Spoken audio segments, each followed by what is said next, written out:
यदि इस जीवन में तुमने सावधानी नहीं करती इस दुनिया के लोगों से तो दुर्घटना घट जाएगी, नरक गति में जाना पड़ेगा।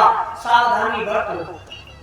और वो सावधानी नहीं कि वे तो पीछे खींचने वाले, स्वयं तो जागृत कर नहीं सकते, स्वयं चर्चा कर नहीं सकते, स्वयं सत्मार्ग पर चल नहीं सकते, लेकिन तुम्हें चलने भी बहुत कठिन डगरदार है।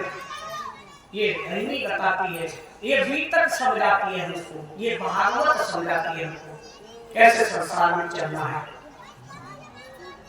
तो यहाँ पर संसार में मन गोपियों का अटक गया है, हमारी जेठा बंधवा है, हम नहीं आ सकती, अटक गए। श्याम सुंदर ने दर्शन देना बंद किया तो तरफ उठी, मिलने की चाहना बढ़ गई।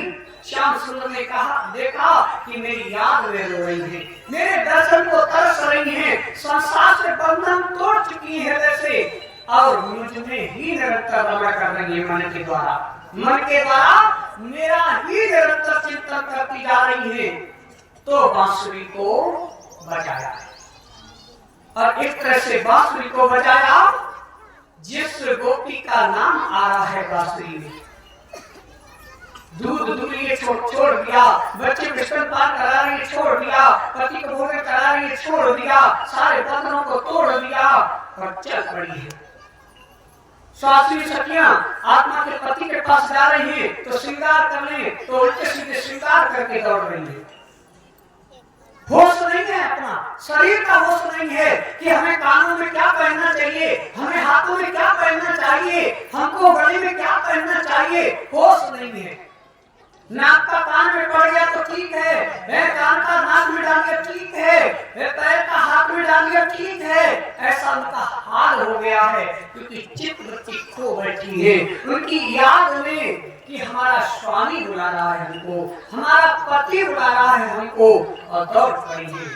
शरीर छोड़ दिए, कुछ ने घर में ही छोड़ दिए और कुछ ने काल माया का ब्रह्मांड जैसे पार होती है छोड़ दिया। काल माया का शरीर काल माया में रह जाता है, केवल आत्मा जाती है, क्योंकि आत्मा का पति ही श्याम सुंदर है, आत्मा का पति ही श्याम सुंदर है, शरीर से वो आत्माएं नहीं गई, केवल आत्मा। उनके नए दिल को नूर तत्व के शरीर मिले हैं वहां पर, उनसे रावण चरणों में गिर जाती है।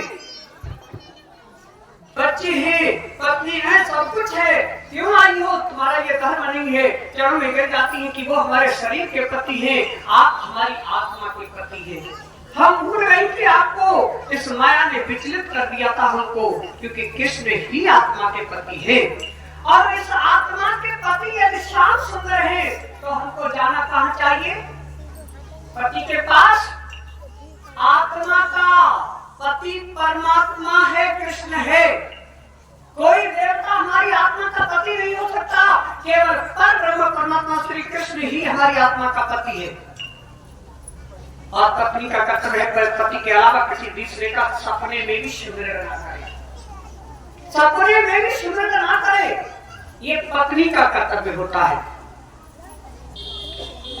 इस तरह से बात हो चुकी है, रासमंडल हो रहा है। आत्मा परमात्मा का मिलन में जो आनंद होता है उसी को रास कहते हैं। रास केवल नृत्य ही नहीं होता, रास का मतलब है कि वहां पर अनेक लीलाएं हुई है रासमंडल में, और यही रासमंडल दूसरी आरती रास में आई, अक्षर मनोरथ पूर्ण। किसका मनोरथ पूर्ण हो रहा है? अक्षर ब्रह्म का। लेकिन जब रासमंडल